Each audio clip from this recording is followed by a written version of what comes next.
welcome back to the world of physics. So friends, last lecture में हमने chapter start किया था that is fluid mechanics और we can say mechanical properties of a fluids, right. So in 2 lectures we have discuss all basic regarding the chapter. हमने introduction discuss किया, उसके बाद हमने आइडियल फ्लूइड की प्रॉपर्टीज डिस्कस की, हमने फ्लूइड की जनरल प्रॉपर्टीज डिस्कस की.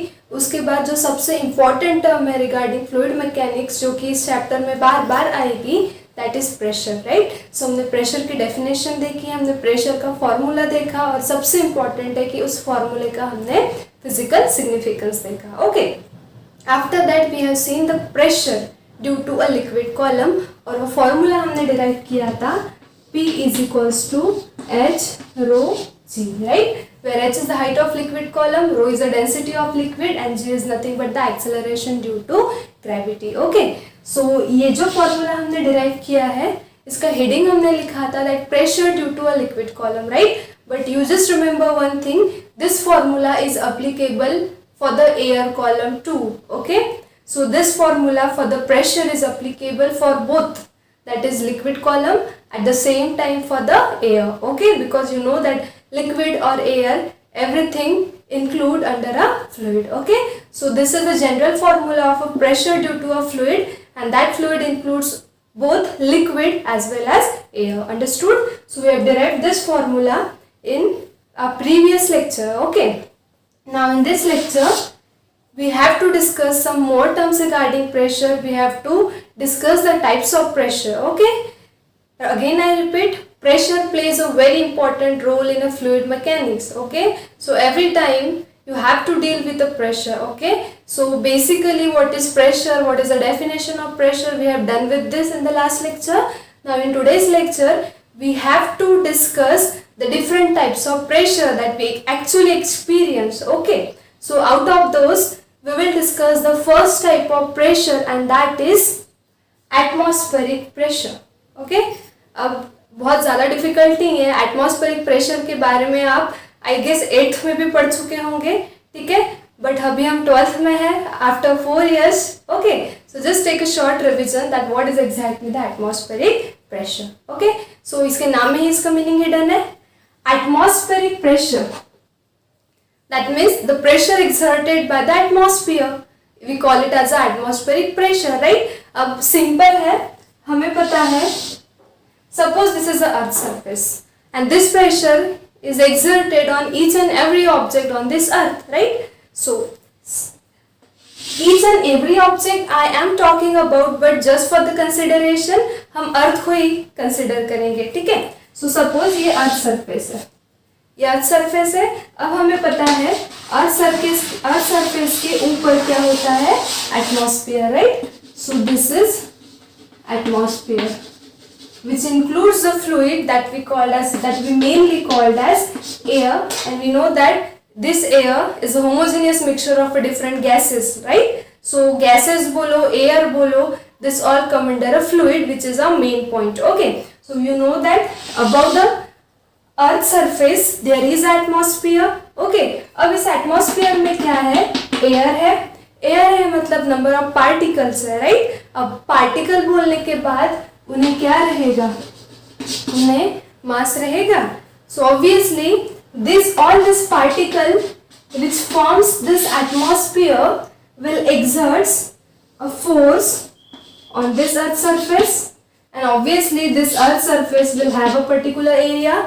So the force is getting exerted by this air or by this atmosphere on the surface of the earth having a particular area, and this particular force per unit area exerted by the atmosphere on the earth surface, or we can say each and every object present on the earth surface, like us, like a mountain, like a sea, every object like a tree. Okay, so this force, this downward force exerted by the atmosphere on the surface of the earth or each and every object present on the surface of the earth, we call it as a pressure, and this pressure is nothing but called as the atmospheric pressure. Understood? So in a simple language we can say the pressure exerted by the atmosphere on the surface of the earth or each and every object present on the surface of the earth can be called as atmospheric pressure. Okay, so अभी atmospheric pressure क्या है ये clear है. अब हम discuss करेंगे कि atmospheric pressure के साथ ही एब्सोल्यूट प्रेशर और गेज प्रेशर मतलब क्या होता है. बहुत सिंपल कॉन्सेप्ट है. फिर से हम अर्थ का सरफेस ही कंसिडर कर लेते हैं. ठीक है, अब अर्थ सरफेस के ऊपर तो एटमॉस्फेयर है, एयर है, ये हमें पता है. और ये एटमॉस्फेयर क्या करेगा, एक डाउनवर्ड फोर्स एक्सर्ट करेगा अर्थ सरफेस पे, और उसके वजह से क्या होगा, this force per unit area will contribute a pressure and we call this pressure as atmospheric pressure. This short form ATL stands for atmospheric pressure. Okay, so atmospheric pressure is the pressure exerted by the air or the atmosphere on the surface of the earth. Okay, now at the same time suppose you are standing on the surface of the earth.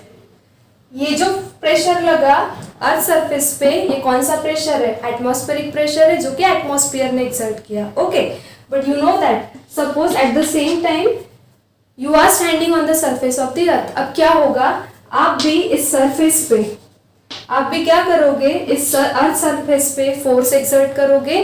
कितना force exert करोगे, जितना आपका wait होगा उतना force exert करोगे. So that is again force per unit area will contribute a pressure. So obviously there will be a certain another kind of pressure along with the atmospheric pressure. So let this be certain external pressure. So this external pressure is been applied by you and this is the atmospheric pressure applied by the atmosphere. That means अब इस earth surface पे कितने pressure exert हो रहे हैं. There are two pressure. What is that? One is atmospheric pressure and another is certain external pressure that is applied by you. So all in all there are two pressures are getting acted on the surface of the earth, and this overall pressure acting on any object, I have taken object as a earth surface, you can take any object. Okay, so this overall pressure getting acted on the earth surface or on any object, this is called as a absolute pressure. Understood. So कोई भी object पे atmospheric pressure तो exert होगा ही होगा, उसे हम avoid नहीं कर सकते. ओके, सो एटमॉस्फेरिक प्रेशर के साथ अगर और कोई प्रेशर और कोई एक्सटर्नल प्रेशर अगर उस ऑब्जेक्ट पे एक्ट हो रहा है, सो वो दोनों प्रेशर का कॉम्बिनेशन, इसे कहते हैं absolute pressure. Understood. So got the meaning of absolute pressure. Absolute pressure is nothing but the total pressure acting on any object is called as a absolute pressure. Okay, and now next is gauge pressure. अब gauge pressure means क्या, बहुत simple है. It is the difference between absolute pressure. It is the difference between absolute pressure and atmospheric pressure. So this is called as a gauge pressure. Understood? So difference between the absolute pressure and the atmospheric pressure is called as a gauge pressure.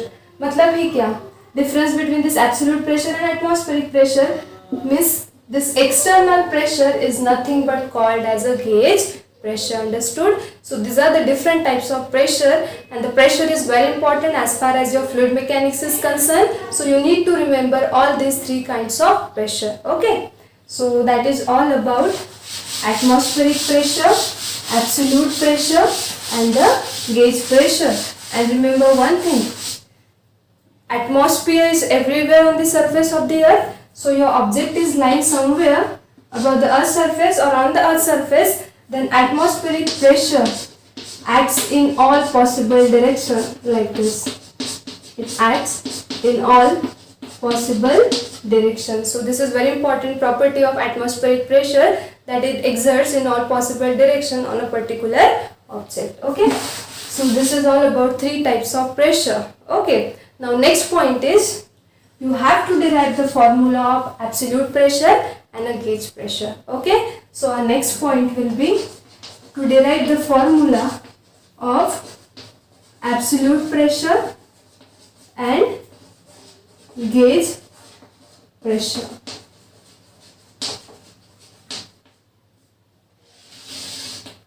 So let's proceed towards the derivation. अब हमें क्या करना है, जो भी theoretical concept हमने देखा regarding absolute pressure और गेज प्रेशर, उसका फॉर्मूला हमें डिराइव करना है। Okay, so in order to derive the expression for the absolute pressure and the gauge pressure, as you can see in the figure, we have considered one container or we can say vessel which is filled with a fluid, and that fluid is nothing but let it be a water. Okay, so after that again, as just like a previous derivation, you have to consider one imaginary cylinder inside this liquid like this. Okay, so we have considered one container which is filled with the water, and we have considered one imaginary cylinder inside this liquid column. Okay, so you know that this stands for the cross sectional area of cylinder. अब cylinder का जो upper surface है और जो bottom surface है वो same रहता है, सो ऑब्वियसली एरिया चेंज नहीं होगा करके हमने सेम नोटेशन यूज किया है दोनों सरफेसेस के लिए, that is capital A. Okay, अब ये जो है ये लेवल हम डिनोट करते हैं x1 से और इसे हम डिनोट करेंगे x2 से। ओके, अब यहाँ पे जब भी हम कोई मेजरमेंट करते हैं तो हम एक रेफरेंस पॉइंट से मेजरमेंट करते हैं। आपको पता है जनरली भी अगर हमें डिस्टेंस मेजर करना है तो अगर हम कार्टेशियन कोऑर्डिनेट सिस्टम यूज कर रहे हैं तो डिस्टेंस मेजर करने के लिए भी हम एक रेफरेंस पॉइंट कंसिडर करते हैं और वो रेफरेंस पॉइंट हम ओरिजिन लेते हैं, right. In the similar way अब हमें क्या करना है, हमें इस सिलेंडर की हाइट डिटरमिन करनी है। ठीक है, इस सिलेंडर की हाइट हमें डिटरमिन करनी है, वो कितनी होगी। अब देखिए यहाँ पे इस फिगर में आपका जो रेफरेंस पॉइंट है वो है bottom of this container. Your reference point is bottom of this container, so आपको सिलेंडर की हाइट यहाँ से इस रेफरेंस पॉइंट से मेजर करनी है। Okay, and it is very well clear from this bottom the height of cylinder will increase in a upward direction. अब suppose ये एक अर्थ सरफेस है और इस पे यहाँ पे एक ऑब्जेक्ट है और सिलेंडर ही कंसिडर करते हैं। Okay, like this. Suppose earth surface से इस सिलेंडर का जो अपर सरफेस है उसकी हाइट है सपोज 10 मीटर। ओके, एंड ये जो लोअर सरफेस है वो लोअर सरफेस की हाइट सपोज अर्थ से है सपोज 3 मीटर।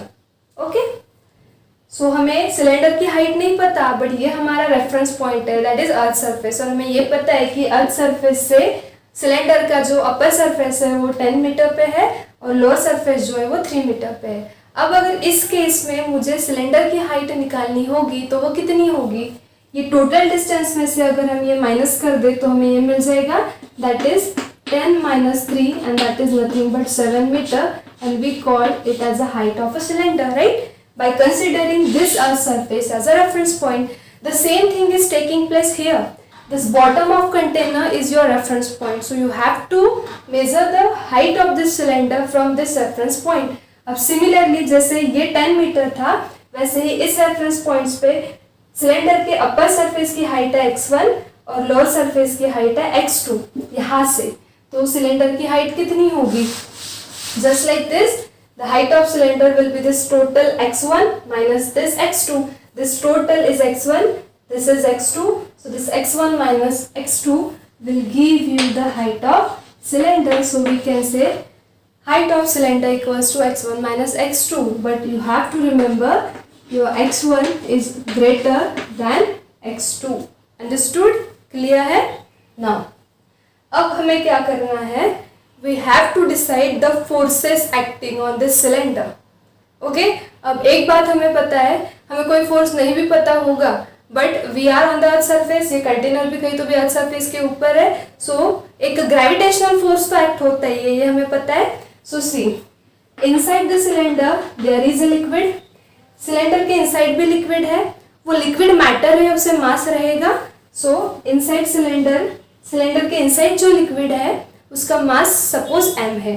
अब क्या होगा, इस मास के लिक्विड पे ग्रेविटेशनल फोर्स एक्ट होगा, और अब ग्रेविटेशनल फोर्स कितना एक्ट होगा, सो जितना अपना वेट है उतना ही अपने पे ग्रेविटेशनल फोर्स एक्ट होता है. सो यहाँ पे भी इस लिक्विड का जो मास है इनसाइड सिलेंडर वो है m। सो इस लिक्विड पे क्या होगा, ग्रेविटेशनल फोर्स एक्ट होगा, और हमें पता है gravitational force always acts in a vertically downward direction. So this is a force, we can say a gravitational force acting on a liquid which is present inside the cylinder. Okay, अब ये gravitational force act हो रहा है, ये decide कर लिया, उसकी direction भी हमने डिसाइड कर ली। बट अब ग्रेविटेशनल फोर्स कितना एक्ट होगा, तो जितना अपना वेट होगा, अब लिक्विड का वेट कितना होगा, सो हमें पता है वेट का फॉर्मूला क्या लिखते हैं हम, mg। अब अगर लिक्विड का मास m है, so we can write the weight as m into g। So this is mg। So this is the first force acting on a cylinder, or we can say a liquid which is present inside the cylinder. Again you have to decide the forces acting on a cylinder. Okay, now see here, if we are considering this upper surface of a cylinder, तो इस upper surface के ऊपर भी liquid है। So ये जो ऊपर का liquid है ये क्या करेगा, इस surface पे, इस upper surface पे force exert करेगा in this direction, right? So this is one force acting on a cylinder. So let it be F1. Okay, इसे हम कहेंगे F1. Okay, अब नीचे इस लोअर सरफेस के नीचे भी लिक्विड है। सो ये जो लिक्विड है which is present below the lower surface of a cylinder, ये भी क्या करेगा, इस सरफेस पे फोर्स एक्सर्ट करेगा, नॉर्मल फोर्स, और जिसकी डायरेक्शन रहेगी ऐसी।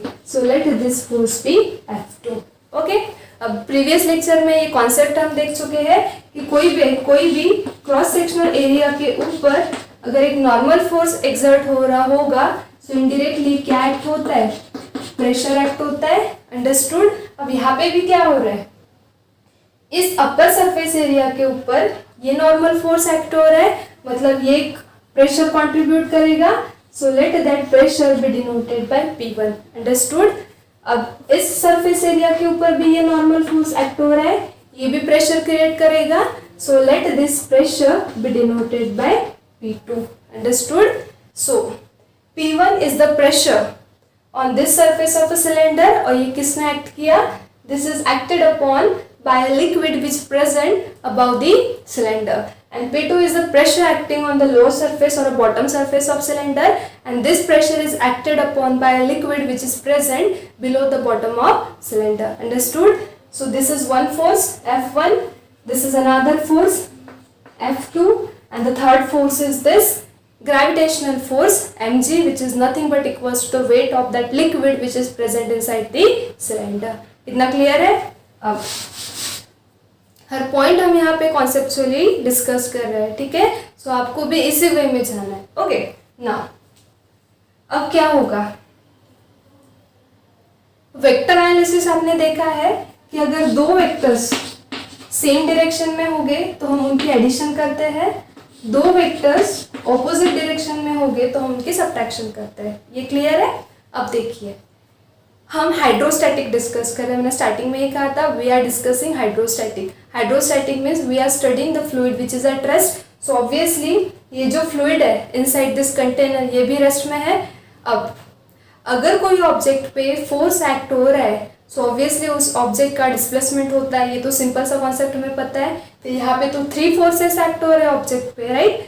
बट हमें तो लिक्विड की स्टडी करना है जो कि रेस्ट पे है। अब अगर लिक्विड पे फोर्स एक्ट हो रहा होगा तो लिक्विड तो मूव होना चाहिए, फ्लो होना चाहिए, right. But for the static equilibrium, जिसे ही हम हाइड्रोस्टैटिक कहते हैं कि अगर नंबर ऑफ फोर्सेस भी एक्ट हो रहे होंगे कोई पार्टिकल पे या सिस्टम पे, बट वो सारे फोर्सेस अगर एक दूसरे को बैलेंस कर रहे होंगे तो उस कंडीशन को हम इक्विलिब्रियम कंडीशन कहते हैं, राइट।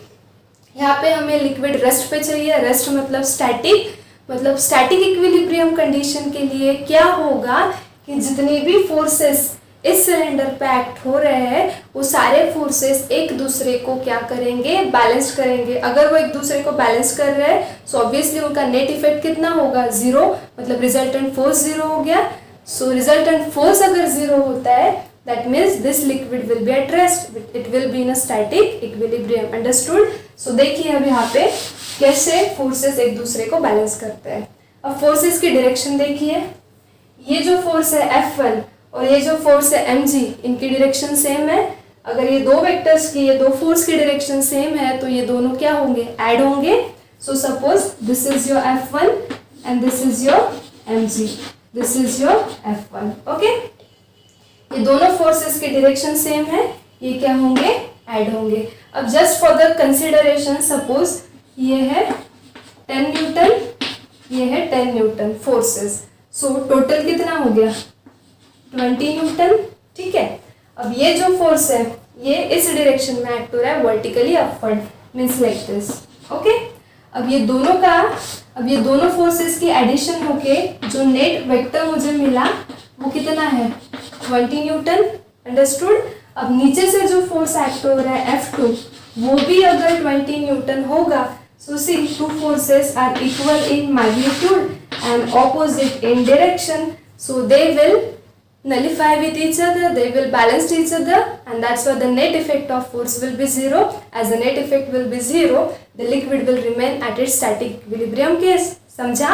So अब इसी चीज को हमें क्या करना है, हमें मैथमेटिकली यहाँ पे लिखना है. So I can say for static equilibrium, for static equilibrium of a liquid, all the forces will balance each other. Now these two forces are acting in the same direction, so they will be add up. That means I can say F1 plus mg, right? And this is equals to what? This force. What is that? F2. So I can say F2 is equals to F1 plus mg. Clear है? अब ये तो पता है कि force act हो रहा है सरफेस एरिया पे, सो प्रेशर कंट्रीब्यूट हो रहा है. सो अब इसे हम इक्वेशन नंबर 1 कहेंगे. So if I write the pressure P1, pressure का फॉर्मूला क्या है, force upon area. So F by A, but that force is F1. Understood. इस पे से हमें F1 की वैल्यू मिलेगी. So we can write F1 equals to nothing but P1 into A. Similarly pressure P2 कैसे लिखेंगे हम, it will be F2 upon A, right? So F2 की वैल्यू कितनी हो जाएगी, P2 into A. Okay? So इस फॉर्मूले में हमारे पास F1 F2 थे.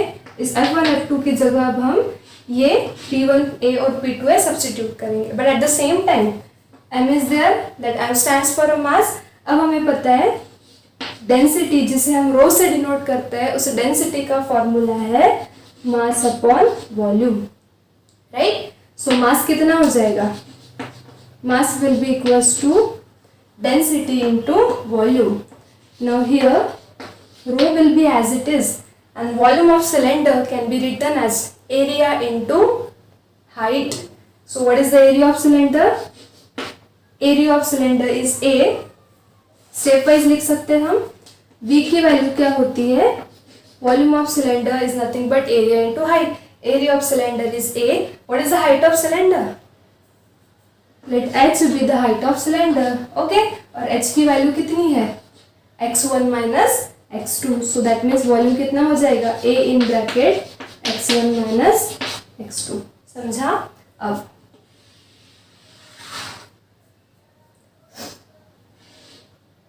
by replacing this much value of volume, m क्या हो जाएगा, m will be equals to this row will be as it is, और वॉल्यूम की वैल्यू कितनी है, area into height, that is A in bracket x1 minus x2. Okay, now see equation 1 में हमारे पास F1, F2 और m की values है. हमने F1 की वैल्यू निकाल ली, F2 की वैल्यू निकाल ली, m की वैल्यू निकाल ली. Now substitute these three values in equation 1. So 1 implies, equation 1 implies क्या होगा, F2 की वैल्यू कितनी है, P2A equals to F1 की वैल्यू कितनी है, P1A प्लस M की वैल्यू कितनी है, this is rho A x1 minus x2 और ये बचा G. So this is G. Okay. So see here, in all the three terms, area is common there. So अगर हम area को common निकाले, so क्या हो जाएगा, P2A equals to, ये दोनों टर्म्स में से हम area common निकालेंगे. So in bracket P1 plus यहाँ पे क्या रहेगा, rho this g in bracket x1 minus x2. Okay, so अब ये एरिया और ये एरिया कैंसिल हो जाएगा. So finally will get P2 is equals to P1 plus rho g x1 minus x2 and let it be equation number 2. Okay, so this is very important equation. This is the expression of a pressure, and this equation will help us to derive the pressure in a liquid which is changing as a function of depth below the surface and which is changing as a function of height above the surface of the liquid. ये formula हम as a tool use करेंगे और इस formula का use करके अब हम pressure का वेरिएशन देखेंगे with respect to depth, with respect to height. Okay, so हमें हमारे नेक्स्ट डेरिवेशन में ये formula as a tool use करना है. व्हाट आई सेड, एक जनरल फॉर्मूला हमने डिराइव कर लिया प्रेशर के लिए. अब ये फॉर्मूला यूज करके हमें ये देखना है कि if we are going inside, like if we are increasing with the depth, then what will be the variation in pressure if we are going above the earth, above the surface. That means with increase in height, what will be the variation in pressure. So now we'll see the variation in pressure with respect to depth and with respect to height. और ultimate तो aim हमारा ये था कि हमें absolute pressure और gauge pressure derive करना था. सो जब हम प्रेशर का वेरिएशन देखेंगे विथ रिस्पेक्ट टू डेप्थ और विथ रिस्पेक्ट टू हाइट, तो हमें अल्टीमेटली ये एब्सोल्यूट प्रेशर और गेज प्रेशर का जो एक्सप्रेशन है वो भी मिल जाएगा. Understood. So what is your next aim? Now you have to determine और you have to see the variation in pressure with depth, with the depth h. Depth हम लेंगे h. Okay, so for that case ये जो expression हमने derive किया, we have to use this expression as a tool. Okay, so ये equation हम लिख देंगे यहाँ पे. वी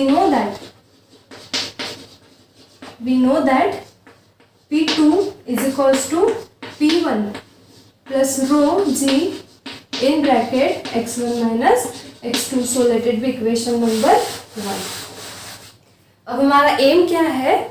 हमें प्रेशर का वेरिएशन स्टडी करना है with respect to the depth, और डेप्थ कितनी है h.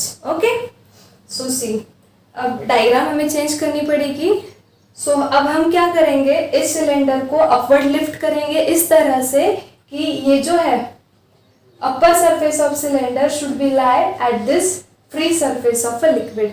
मतलब हमें इस सिलेंडर को अपवर्ड लिफ्ट करना है सो दैट ये जो सरफेस है अपवर्ड सरफेस, ये इस लिक्विड के फ्री सरफेस पे लाया होना चाहिए. ठीक है, अब वो करने के लिए हम एक सिंपल सा एडजस्टमेंट कर सकते हैं डायग्राम में, बट आपको ये एडजस्टमेंट नहीं करना है. अब यहाँ पे हम टाइम सेव करने के लिए कर रहे हैं, बट आपको टेक्स्ट बुक में तीनों डायग्राम्स इंडिविजुअली ड्रॉ करनी है. ओके, सो अब मैंने सिंप्लिसिटी के लिए सरफेस को या फिर सिलेंडर को अपवर्ड लिफ्ट ना करते हुए ये जो फ्री सरफेस है वो यहाँ शिफ्ट कर दिया. ठीक है, like this. So now this is the free surface of liquid.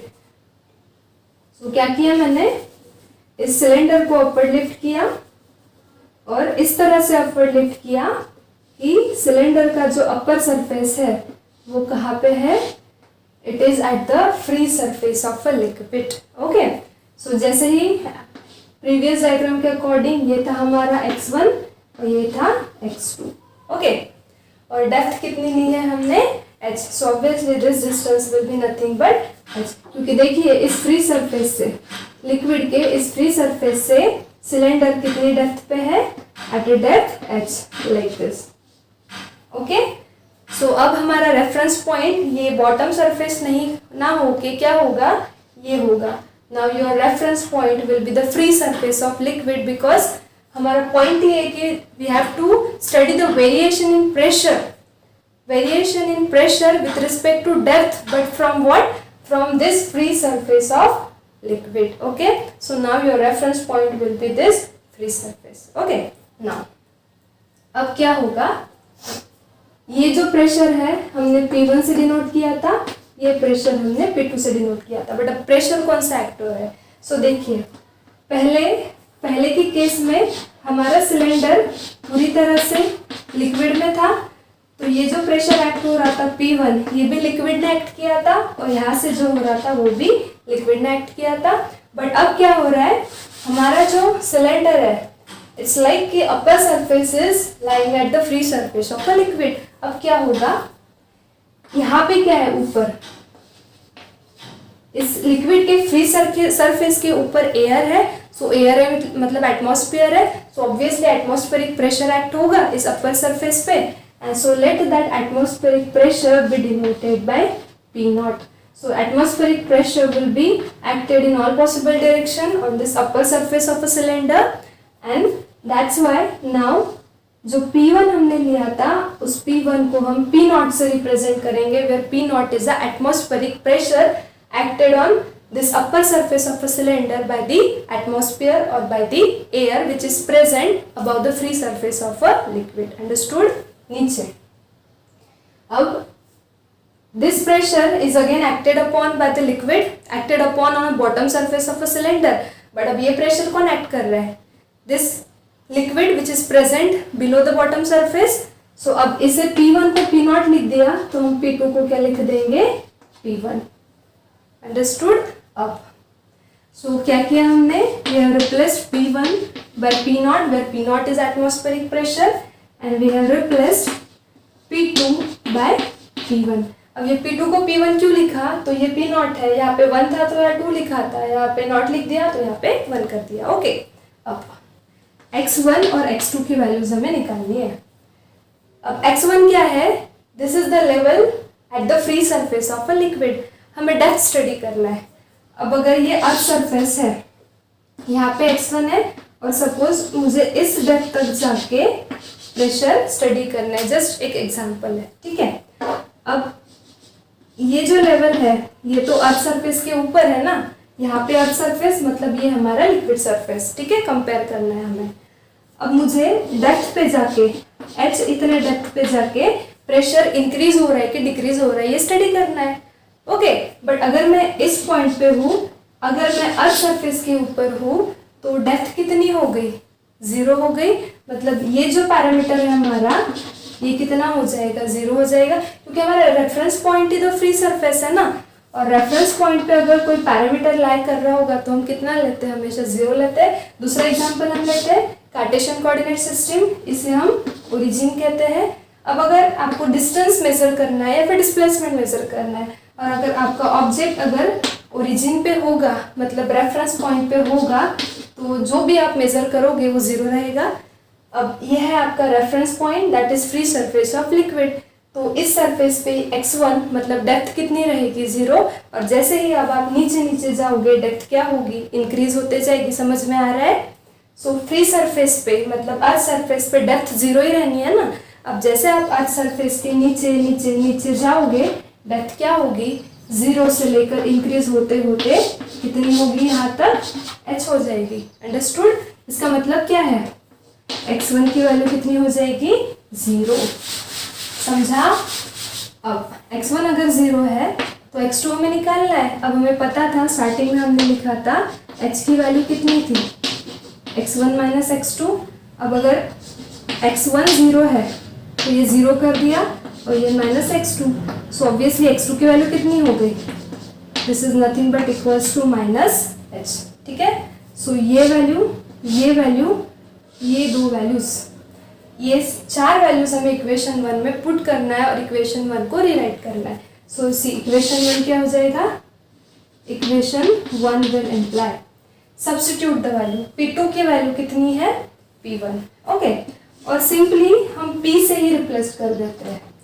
Late P2 be replaced by simply P0. Okay, so P2 की वैल्यू है P इक्वल्स टू, अब P1 की वैल्यू कितनी है, P1 की वैल्यू है P0. So this is P0 plus now rho G as it is The value of x1 is 0. So this is 0. This minus sign as it is.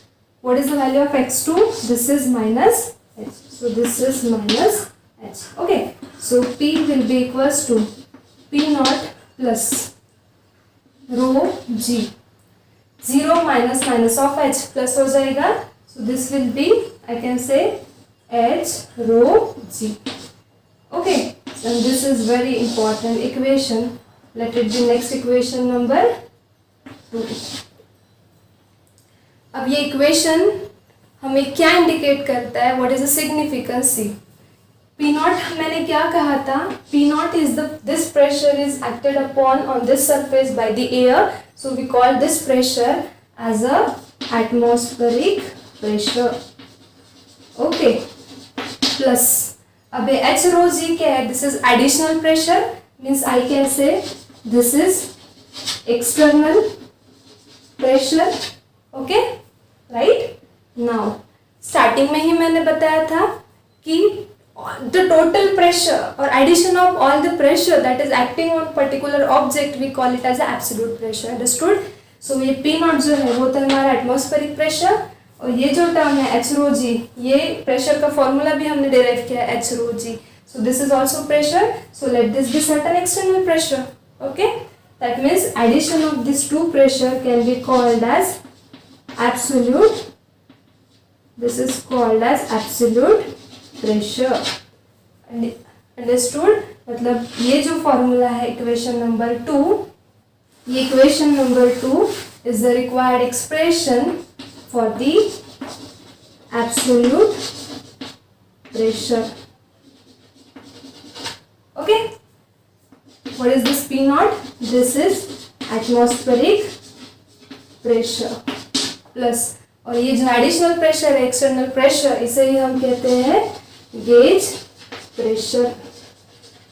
तो हमारा जो ultimate aim था कि हमें एब्सोल्यूट प्रेशर का formula derive करना था. सो ये रहा फॉर्मूला एब्सोल्यूट प्रेशर का. ठीक है.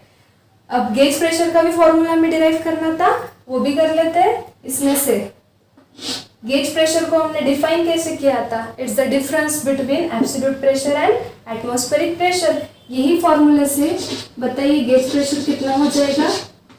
गेज प्रेशर इक्वल्स टू, इसको इधर लाना पड़ेगा, मतलब it is the difference of this absolute pressure minus, ये इधर लेके आएंगे, यहाँ पे क्या रहेगा? Atmospheric pressure. अब गेज प्रेशर कितना निकलेगा? So this is gauge pressure, that is P minus P naught equals to कितना रहेगा? h rho g. अंडरस्टूड?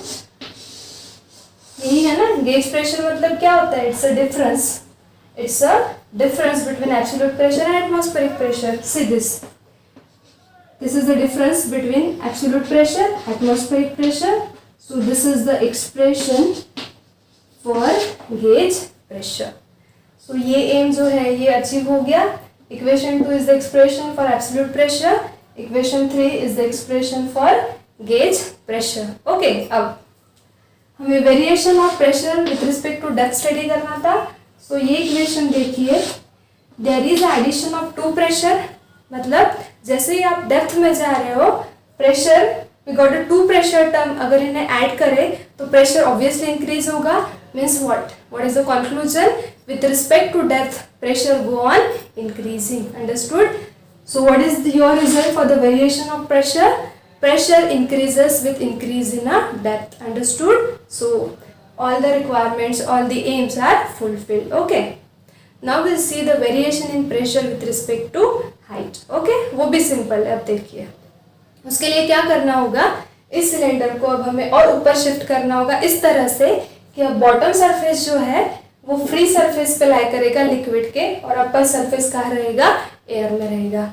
मतलब पहले नीचे था, हमने ऊपर शिफ्ट किया, अब तीसरे स्टेप में हम इसको यहाँ पे शिफ्ट करेंगे. Understood? So let's see our third point.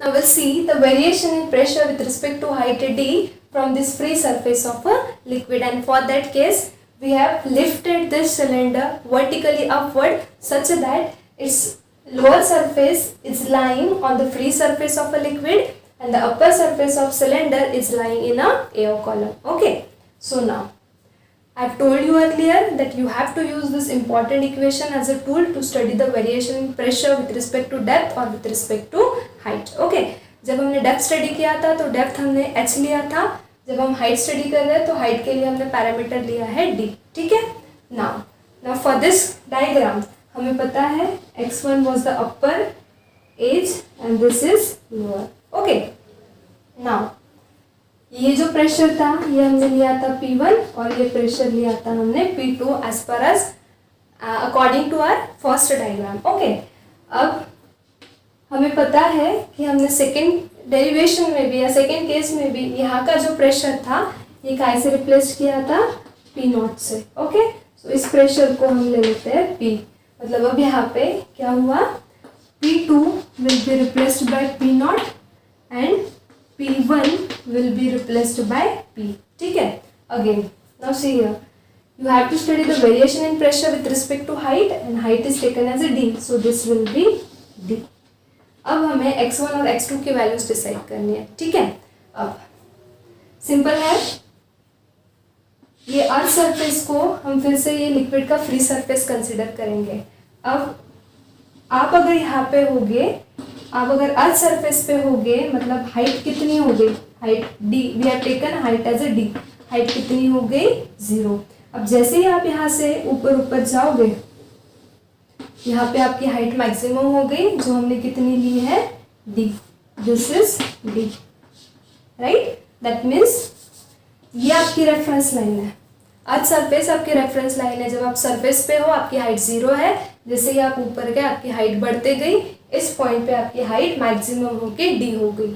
Same case यहाँ पे अप्लाई करो, यहाँ पे x2 जो है वो लिक्विड के फ्री सरफेस पे है, मतलब यहाँ पे सिलेंडर की हाइट कितनी होगी 0 और यहाँ से जैसे जैसे आप ऊपर जाओगे सिलेंडर की हाइट बढ़ते जा रही है एंड इस पॉइंट पे सिलेंडर की हाइट कितनी हो गई d. मतलब रेफरेंस पॉइंट पे इस फ्री सरफेस पे सिलेंडर की हाइट कितनी है, x2 कितना हो जाएगा 0. अब x2 अगर 0 है तो हमें x1 निकालना है.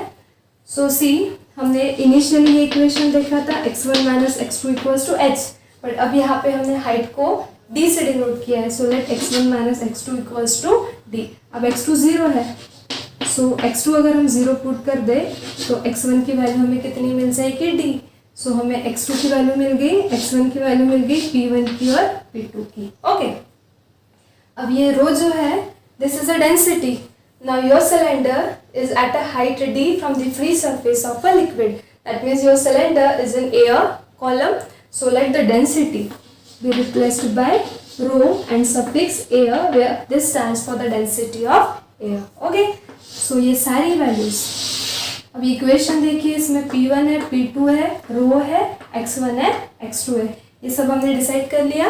ये सारी वैल्यूज अगर हम इक्वेशन 1 में पुट करें so equation 1 will become, put कीजिए, P2 की वैल्यू है P0, P1 की वैल्यू है P प्लस रो की वैल्यू है rho air, G will be as it is constant. Now x1 की वैल्यू है what is that d minus x2 की वैल्यू कितनी है 0. वैल्यूज पुट करना is not a big deal, but ये वैल्यूज आई कैसे डिसाइड किया, इसके पीछे के कॉन्सेप्ट बहुत इंपॉर्टेंट है. ठीक है, और वो मैंने बताया है, सो अच्छे से कीजिए. Okay, so now here P0 equals to P plus rho air G into dd minus 0 will be equals to d. Okay, so this is important equation where we know that P0 is atmospheric pressure, P is a certain, P is absolute pressure and this is nothing but certain external pressure, we call it as a gauge pressure. Okay, so last equation भी हमने absolute pressure के लिए derive किया था. So इस पे से भी absolute pressure P equals to कितना होगा P0 minus rho air G d. Okay, so again equation 2 is the required expression for the absolute pressure. Okay, and at the same time we are studying the variation in pressure with height d. So अब देखिए यहाँ पे ये है हमारा absolute pressure at a height d on the cylinder and equals to क्या है, subtraction of two pressure. ये है हमारा एटमॉस्फेरिक प्रेशर और ये है हमारा सर्टन एक्सटर्नल प्रेशर जिसे हम कहते हैं गेज प्रेशर. ठीक है. सो ऑब्वियसली यहाँ पे दो प्रेशर की सब्ट्रैक्शन है. जब दो प्रेशर या कोई दो टर्म की सब्ट्रैक्शन होती है, सो जो भी रिजल्टेंट हमें मिलता है वो लेस रहेगा. मतलब with respect to height d the pressure is decreasing. Got the concept, got the conclusion. अब ये दो कंक्लूजन हमेशा ध्यान में रखना है. What are those conclusion? Pressure increases with increase in depth, okay, and pressure decreases with increase in height. ये तो इंक्रीज ही हो रही है. अगर डेप्थ के साथ प्रेशर वैरी करोगे तो प्रेशर इंक्रीज होगा और हाइट के साथ प्रेशर को स्टडी करोगे तो प्रेशर क्या होगा, डिक्रीज होगा. और ये हमने डिसाइड नहीं किया, ये किसने डिसाइड किया, फॉर्मूला ने. समझा. और एक छोटा सा कंफ्यूजन आपको क्रिएट हो सकता है और वो देखिए, जब हमने डेप्थ स्टडी किया, variation of pressure with depth, तो हमने डेप्थ के लिए पैरामीटर h यूज़ किया और जब हमने variation of pressure with respect to height study किया, सो हाइट के लिए हमने जो पैरामीटर है वो d यूज़ किया. अब एक्चुअली होता क्या है, हाइट के लिए हमेशा h यूज़ होता है और डेप्थ के लिए d यूज़ होता है. बट ये जो हमारे टेक्स्ट बुक है, ये अपडेटेड टेक्स्ट बुक है, सो हमें इसी के अकॉर्डिंग जाना है. सो जो भी पैरामीटर्स या फिर जो भी नोटेशंस हमारे टेक्स्ट बुक में दिए हैं हमें उसे ही फॉलो करना होगा. ठीक है. So as per our textbook is concern, for the depth we have use the parameter h and for the height we have use the parameter d. सो यहाँ पे कंफ्यूज नहीं होना. ठीक है. और एक चीज़ ध्यान में रखो कि उल्टा लिखना है हमें. उल्टा लिखना है मतलब पैरामीटर्स, नहीं तो इक्वेशन ही उल्टा कर दोगे. डेप्थ के लिए h लिखना है और हाइट के लिए d लिखना है. ठीक है. So don't get confuse in between. Okay. So this is all about the pressure which plays a very important role in fluid mechanics. So हमने एटमॉस्फेरिक प्रेशर देखा, हमने एब्सोल्यूट प्रेशर देखा, हमने गेज प्रेशर देखा. उसके बाद हमने एक कंटेनर लिया जिसमें सिलेंडर इंसर्ट किया, हमने एक जनरल इक्वेशन डिराइव किया और उस पे से हमने variation in pressure with respect to depth देखा, variation in pressure with respect to height देखा from the free surface of liquid. Okay. और उन पे से ही हमने एब्सोल्यूट प्रेशर और गेज प्रेशर का जो एक्सप्रेशन है, जो फॉर्मूला है, वो डिराइव किया और अल्टीमेटली हमें ये दो इंपॉर्टेंट कंक्लूजन मिले. What is that?